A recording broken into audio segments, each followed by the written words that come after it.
If the motion was that demagoguery was a threat to democracy, I would be on that side of the House. If the motion was that political violence was a threat to democracy, I'd be on that side of the House. January 6th has been mentioned. A dark day for America indeed. And I'm sure Congresswoman Pelosi will agree that the entire month of June 2020, when the federal courthouse in Portland, Oregon was under siege and under insurrection by radical progressives, those too were dark days for America.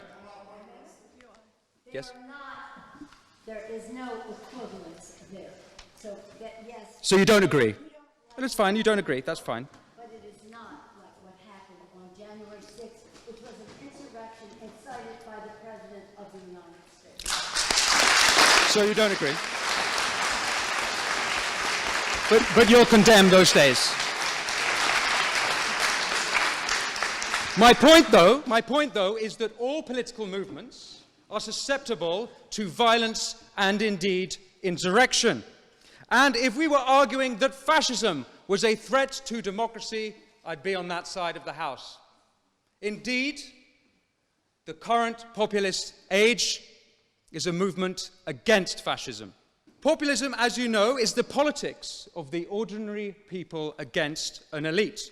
Populism is not a threat to democracy. Populism is democracy. And why else have universal suffrage if not to keep elites in check?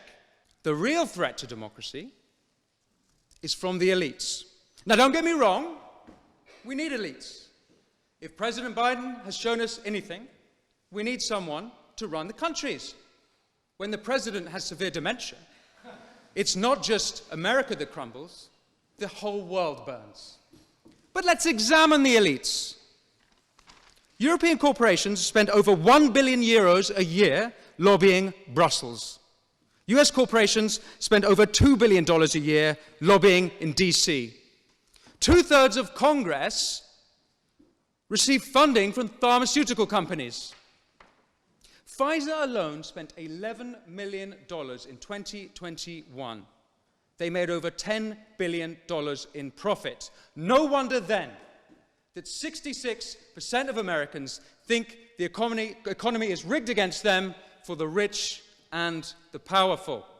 And by the way, we used to have a word for when big business and big government were in cahoots.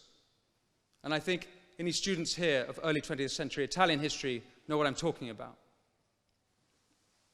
What about big tech? Throughout the pandemic, Biden's team, the FBI, and the Department of Homeland Security colluded with big tech in censoring dissenting voices, not kooky conspiracy theorists. People like Dr. Jay Bhattacharya, the Stanford epidemiologist. People like Harvard scientist Martin Kulldorff. People spreading true information, not misinformation, true information at odds with the government narrative. Need I remind you, democracy without free speech is not democracy. This was a direct breach, by the way, of the First Amendment.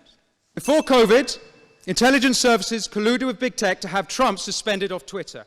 Yes, the same platform which hosted the Taliban and Ayatollah deaf to Israel Khomeini, they thought the president crossed the line when he tweeted on Jan 6th, quote, "Remain peaceful, no violence, respect the law and our great men and women in blue."